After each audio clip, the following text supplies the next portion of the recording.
Miss Shelley for Children's Church. That a girl, Dottie Dot. I saw you at the basketball game.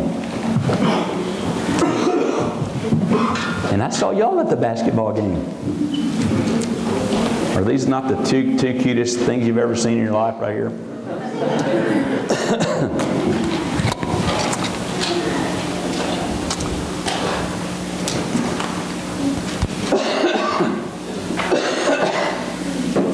Need a cough switch. Okay. If you are visiting with us, let me say welcome. You are in a sweet, friendly place, and I hope there's a couple of you I hope you didn't see, but no, I'm playing. Anyway, most everybody here is sweet. No, I'm teasing. I pray you feel welcome and that people have loved on you and hugged you. And there's a little perforated piece on your little worship folder, and we would love to have that information about you. Just, I promise you, we're not going to like stalk you and come ask for money. It's a way for us to stay in touch with you. And so if you would just please fill that out. Carol does a really good job of figuring out, I mean, if she can figure out my writing, she can figure out, but just write it where we can understand it. And you'll get a letter in the mail and maybe a phone call. And just want to say thanks for being here. Also, if you're visiting, let me kind of tell you where we are. We have been talking for several weeks now. We started in the book of Genesis, and we're just slowly working our way through the Bible. Slowly. Wasn't last week good? Yeah, she did a great job. And in fact, a couple of funny things. Let me make sure I can tell this. Okay, I can tell one. I'm going to go ahead and tell the other one too. This lady saw me Monday and goes, "Oh, thank you so much for yesterday. My husband and I had a 3-hour talk." I go, bless his heart. No. Oh man. And then somebody said, "I had to go home and tell my daughter, honey, you're not a princess after all." And then Tony Powell, I just got to tell you this, Haley's birthday was this week, and he went and bought her a big one of those Mylar balloons that said Princess, and he took a magic marker and put it oh man. When my wife and I kind of tag teamed last week, if you were visiting or you missed it, Terry and I tag teamed, and I tapped out quite a bit, and she did a really good job. And so she talked about, telling our kids that they're princess, and anyway, so that's what that is. So we're still. I promise after today we're going to move on from Adam and Eve. Okay, excuse me, but there's one or two more things I need to say about it, and then we'll go to Cain and Abel and kind of start making some tracks. So we're going to still kind of be around Genesis 1, 2, and 3 today, okay? So in those first 3 chapters, there is some of the most, in the pre-garden, or the pre-apple garden, I know it wasn't an apple, but just for grins, give it to me. In the pre-apple garden, there's some of the most beautiful language and this beautiful picture of God's love and what was going on when He created Adam in His image, and He said, "This is very good." I mean, you get a sense of, wow. You see this God to human and human to human relationships before the fall that were pure and holy and perfect and fulfilling and rewarding and life-giving. I mean, you see all of that going on. And then in chapter 2, God said, in verse 18, God said, "It's not good that this man be alone." And you see, wow, this is going to get good. I'll make him, listen to these words, I'll make him a helper. She will be suitable. I mean, for me, those words are like just so rich. But because we see things after the fall and they've lost some of their richness. And so you see that. Here's a helper, and she's going to be suitable, and He designed her just for him. It doesn't say, it says, I'll I'll make a helper suitable for him. God didn't say, I'm going to make him assistant so she can go pick up his dirty clothes. And no, I'm playing. All right. But she had to correspond to him and to be in partnership with him. And so God causes Adam to fall asleep. And he fashions her. Hear that word? Fashions her out of his side. So this language is like, it conveys something carefully and intentionally arranged on the part of God for man. How much he loved and what kind of plans he had for his creation. Adam's first response when he woke up and saw Eve, he goes, this is bone of my bone, flesh of my flesh. I mean, you can hear this thing between this man and his woman.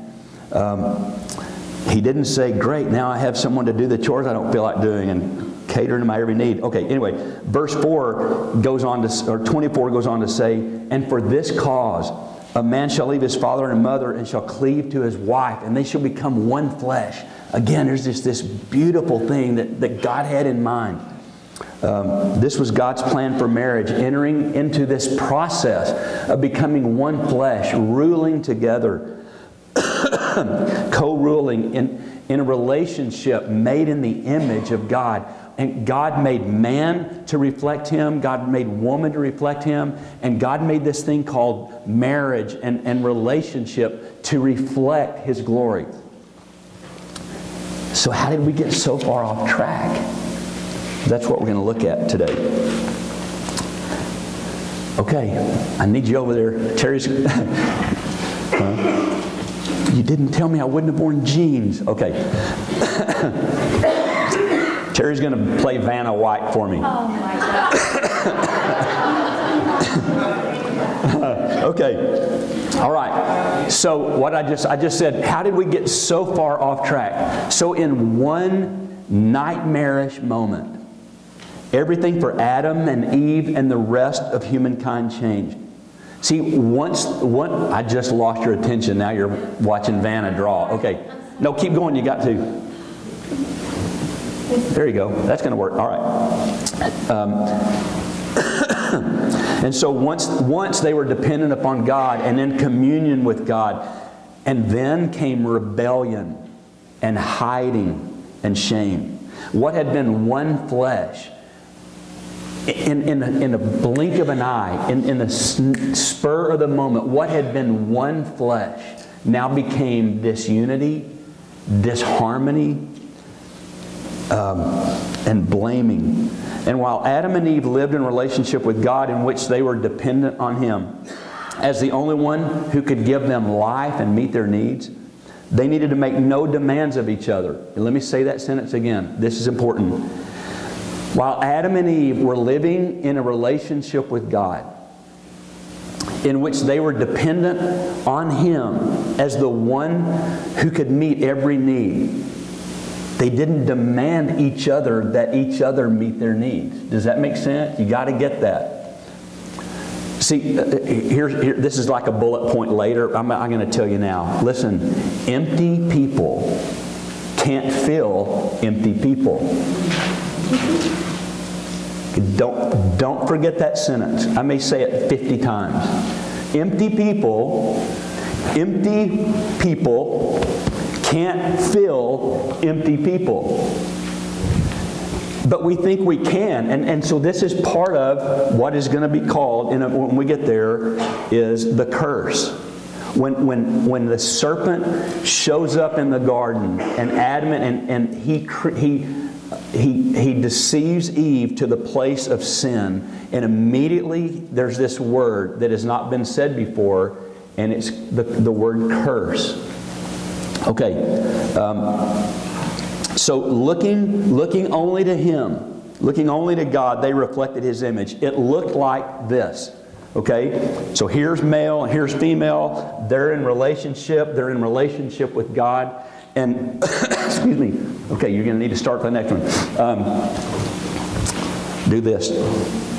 Okay, all right. Never mind.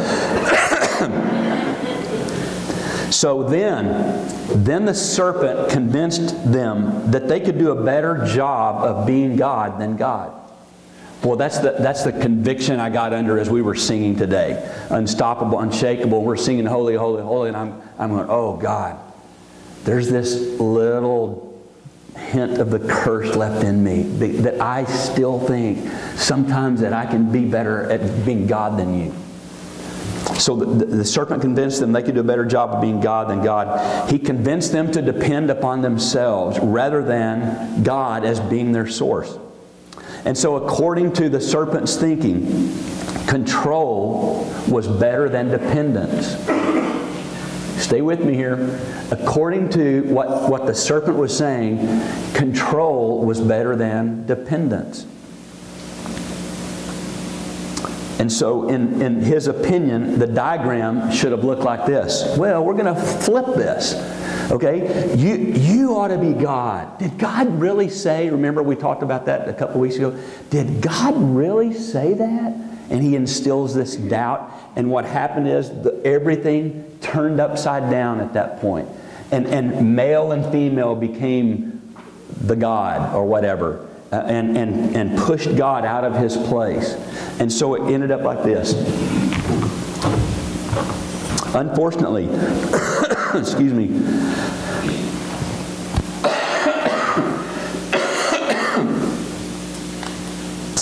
Unfortunately, Adam and Eve cooperated with this plan of the serpent for that to happen.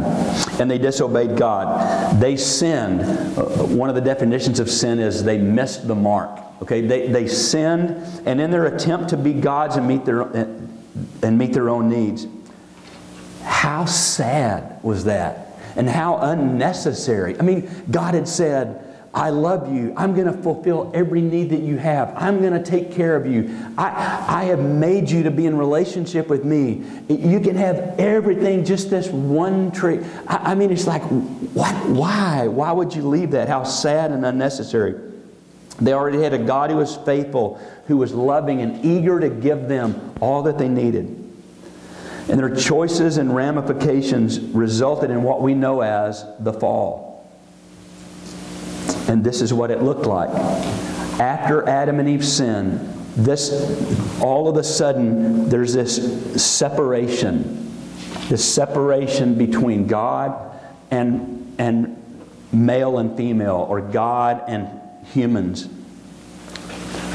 After the fall, after Eve took that bite, everything drastically changed. Just like that, everything changed. In relationship with God, Adam and Eve became afraid of Him and started hiding. In relationships with themselves, all of a sudden now, they look at each other and there's shame. And there's blame. And there's condemnation. But there's even a more serious result, a ramification upon the male and female relationship. And in Genesis 3, I mentioned this ago, it's traditionally called the curse. And in this passage, in chapter 3, verse 16, it says, God said to the woman, and your desire shall be for your husband, and he shall rule over you. See, God was revealing the self-centered core that was about to motivate both of them. It hadn't been there, and God never wanted it to be there. But all of a sudden, God goes, your desire is going to be for your husband, and he's going to rule over you. The woman would continue to try to draw life. Stay with me. The woman would continue to try to draw life and nurturing from a man who was not able to fill those needs. Let me say that one again, because that's important. It's going to explain some things. The woman would continue to try to draw life and nurturing from a man who was not able to fill these deep needs. Never was, and ladies, never will be. And the man would be forever trying to rule the woman, whether that was aggressively or passively, trying to... I'm going to let you in on a secret, ladies. The reason we do that is we're trying to keep you quiet about our inadequacy to meet your need. Let me say that one again. So the man would forever be trying to rule the woman, aggressively or passively, trying to keep her quiet about his inadequacy to fill her needs. And each would demand love and respect and nurture from each other. And as their generations of children passed, men and women would forget that day that they were never supposed to draw life from each other. And it now looks like this. So hiding is introduced. They hide from God.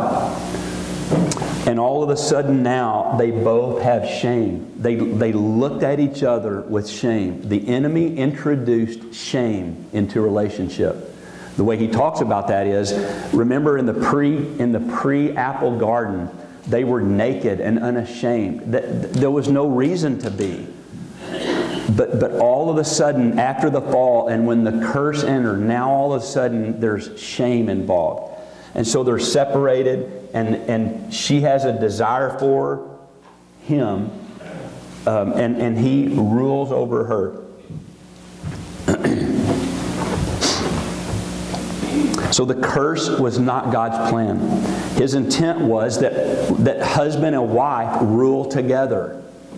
His intent was that we rule together, dependent on him, mirroring back to him his glory. He made us, God made us as men and women, individually and in relationship, to bear the glory of God. We were made in His image. And so when I live that way, when you see me, this is going to be a stretch, I know. When you see me, when you look at Bobby Price, there should be this picture of the glory of God on my life, because I am filled with Him. He lives inside of this carton. Remember, we talked about this. This is just a carton. And the person that used to be in here, Bobby Price, the old man Bobby Price, was put to death when I came to Christ. It's like we saw baptisms last week. Remember Romans 6 says, when we were baptized into Jesus' death, the old man was put to death. We will no longer sin. And I was raised to walk in newness of life. And in this newness of life, Jesus lives inside of me, and the glory of God should just flow out of me. Okay, so that's what God designed. But that's not what relationships looks like now in Genesis 3. When God said, this always bothered me because I never understood it. God said to the woman, your desire will be for your husband. It's the same phrase that's used in the next chapter with Cain and Abel that we're going to get to in the next week or two. I can't make any promises. It's the same word that was used in warning Cain about the jealousy and rebellion that was going on between he and Abel. And in Genesis 4:7, God said, if you do well, will not your countenance be lifted up? And if you do not do well, here it is, sin is crouching at your door, and its desire. There's that same word. Watch this. Sin is crouching at your door, and its desire is for you, but you must master it. See, sin's desire is destructive. Sin's desire is dominating. It's death-giving rather than life-giving. And that's what this means right here. That now all of a sudden, between the woman and the man, because of the curse, all of a sudden, she wants to dominate. Easy, boys. Throwing those elbows. See? Yeah, geez, you're trying to dominate. All right. Okay, so curse is an excellent word for what's going on right here. Once they lock themselves in this battle, once a man and a woman, husband and wife, lock themselves in this battle right here for control, they're caught in a hellish trap. This is the curse in operation. So instead of living a graceful, F-U-L-L, full of grace, instead of living a graceful life together, we now live a curseful life together. I'm talking here, okay, apart from what was going to come when Jesus came. So to help us better understand what the curse is, this helps me. This is an acronym, okay? So Vanna's going to write the acronym. So we're going to look at the word curse, all right? C is for controlling. When the curse was introduced, all of a sudden now we want to control. In our sense of well-being, or if our sense of well-being and value, if my sense of well-being and value is dependent upon Terry, or Gary, if my sense of value as a man is dependent on Gary or whatever, we will always be giving off messages that go, you better perform right. You better do what I need you to do. The problem is that there's no human being alive that's able to perform right to meet other people's needs. Yeah, we have friends in town. This is a good little sermon for premarital stuff. Okay, all right. Abby has these sweet friends. Now they're our sweet friends from Atlanta who came to spend the weekend. We've been having fun together, and I don't think they've slept very much. They Skyped with Garrison last night a really long time. Okay. Okay, so the problem is that we're not capable of performing for each other to give each other whatever it is. And the person's behavior will always fall short. Mason, you will always fall short. I will always fall short.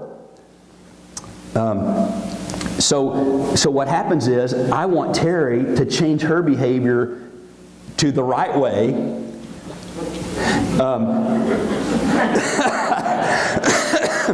To meet my needs, and if she doesn't, then I have to do something about that.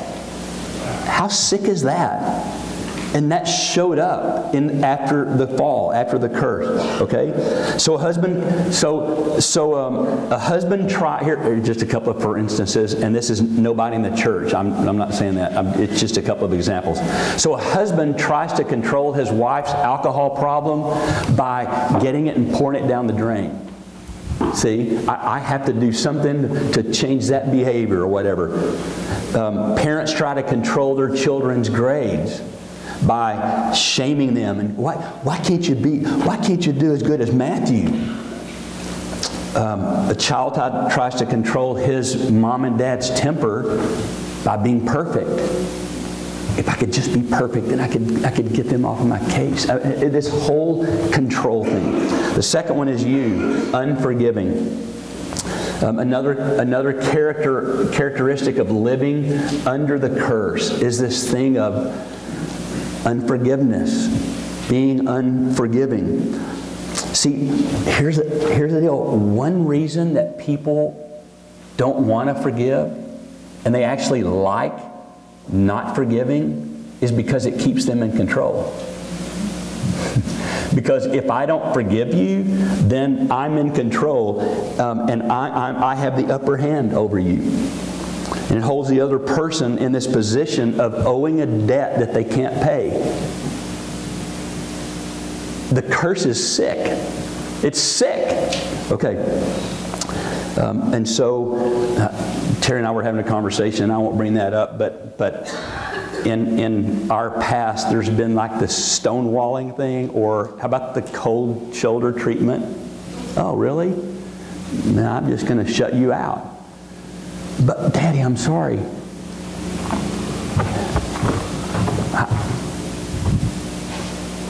Maybe I'm the only one that had that. Okay.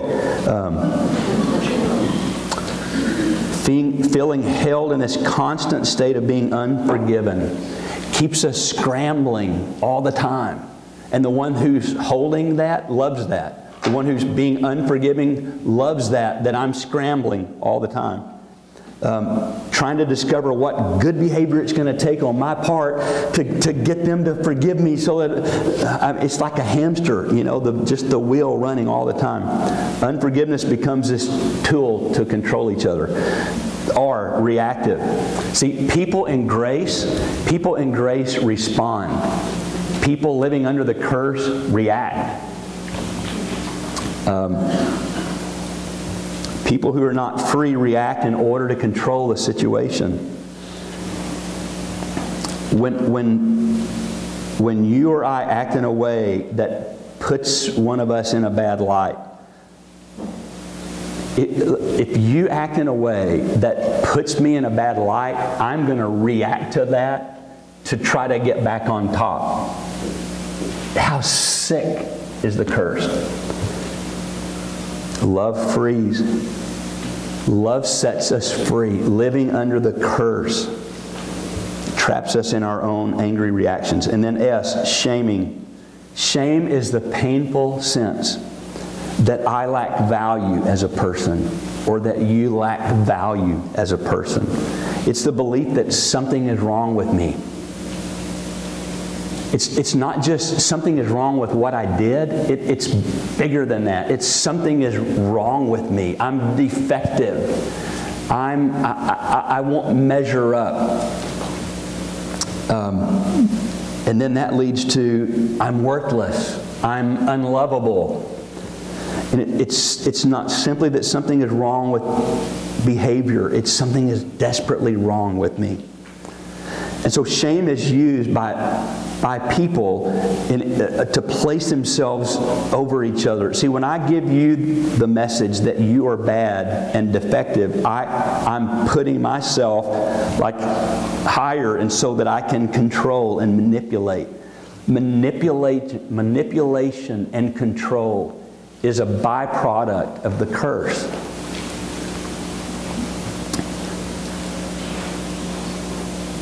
What's wrong with you? Why can't you be more like your brother? So if you react by trying to be like your brother, I mean, it's like a dog chasing its tail.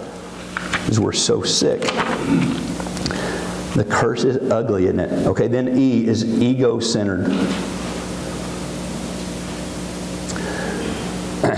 People living with this curse, here's what happens. It's selfish, and the ego-centered thing basically means selfishness. And so I'm going to do everything in this relationship to make it about me.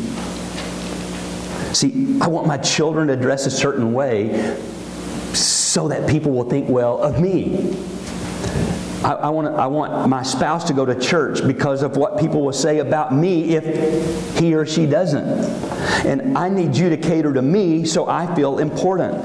And for you to want to do something other than what I want means I must not matter to you. Okay, I'm sorry.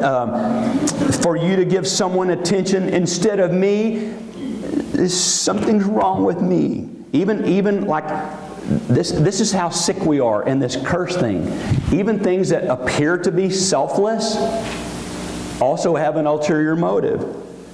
I must please my spouse in every way and meet every need so that I can feel like a good spouse. What? Really? I'm going to speak kindly to my children in public so everybody will think I'm a good parent. You sicko. I must never say no when asked to do something in church so that others will see me as a dedicated Christian. What? Really? Because you play a guitar? Ooh. Okay. See, listen. This makes me tired.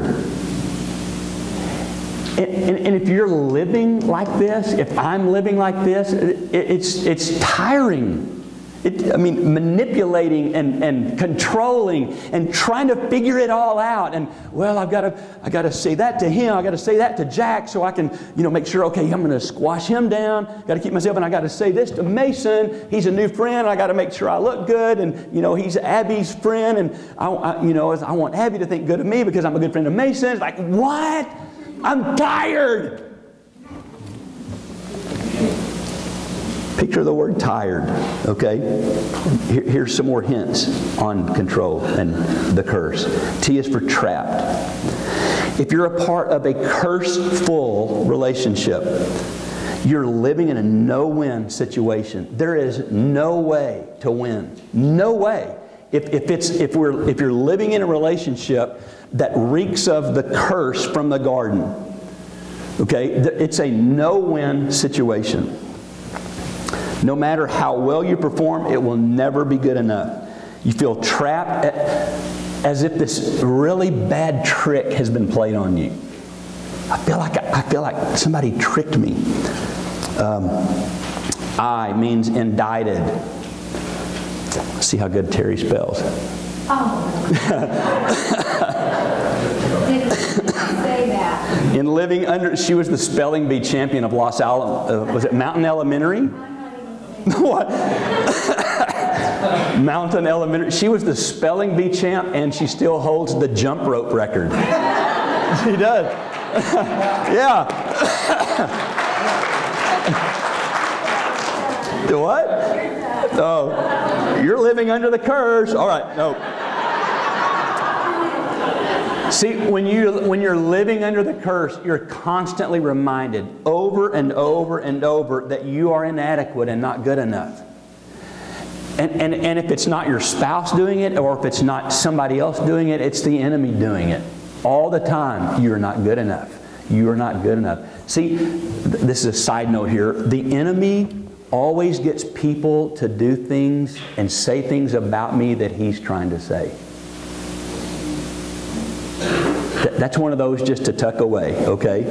The enemy will always try to get people to say and do things to me that he's already saying. To continue that thing in me. You're not good enough. You're failing. You're inadequate. And sometimes you feel that you don't even like the person you're supposed to love. And okay, R is responsible. Please, thank you, dear. Only because what? Only because I'm sweet.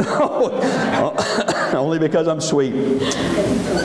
Listen, by the way, I'm going to get over here parenthetically. Listen, this is church.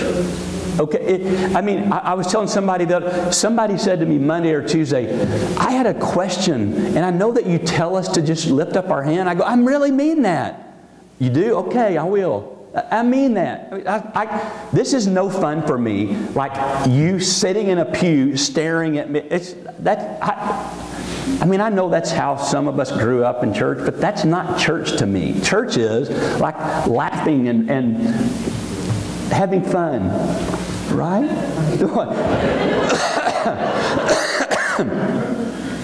Okay, where was I? R? Yeah, R means you feel responsible for everything and everyone. And trapped in the curse, it feels like I am responsible. I have the responsibility for everyone and everything. Last Wednesday night we looked at this verse in Ephesians that talks about, was it Ephesians? Yeah, when it says, talks about a burden, bear one another's burdens and carry your own load. That was really good. The idea is burden is like a boulder that's so big, and it's so big for me, and we are to bear each other's boulders. And I am responsible to you, but I am not responsible for you. And you're responsible to me, and we're responsible to each other, but you're not responsible for me. And so when it says carry your own load, it's talking about me, and that picture is a knapsack. I am responsible to carry my own load, but help you bear your burdens, your boulders. But what happens is, under the curse, it flip-flops that. And so we begin to make people feel guilty and stuff and responsible for things that they're not responsible for. And so people want us to bail them out of this and bail them out of that, and they don't have a job or whatever. And listen, I'm responsible to you, but not for you. And that's a knapsack that you're supposed to carry. Now, I'll help you in a situation, but the curse flip-flops all of that. Okay, I got sidetracked. And then E is exposed, and it's like you feel like every move that you make when you live under the curse, you live in a curseful relationship.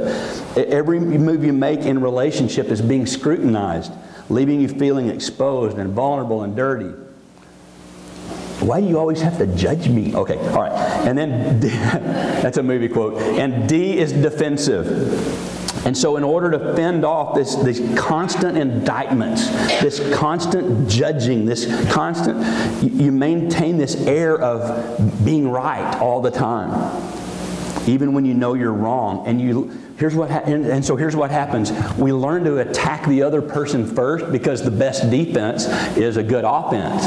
And so I'm going to get on the offensive and I'm going to attack you first before you attack me, because in this curseful thing, I got to stay on top. It's sick. Empty people cannot fill empty people. Stop trying. See, I can't fill you. You didn't hire me.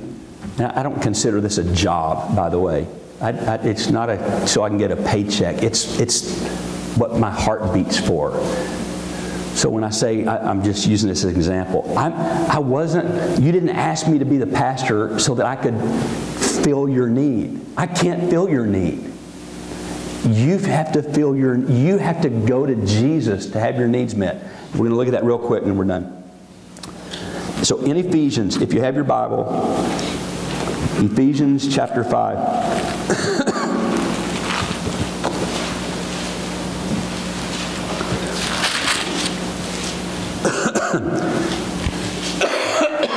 Matthew, Mark, Luke, John, Acts and Romans, 1st and 2nd Corinthians, Galatians, Ephesians. If you see Philippians or Colossians, go back to the left, okay? Let me give you just a minute to find that. Okay, but while you're turning there, Ephesians chapter 5, starting in verse 22, are like even into chapter 6, are these incredible passages about relationships. It talks about husbands and wives. It talks about parents and children. And it talks about slaves and masters. In our society, it would be employer-employee. So it's pretty much embraces every relationship. Okay? Ephesians chapter 5, verse 22, down through chapter 6,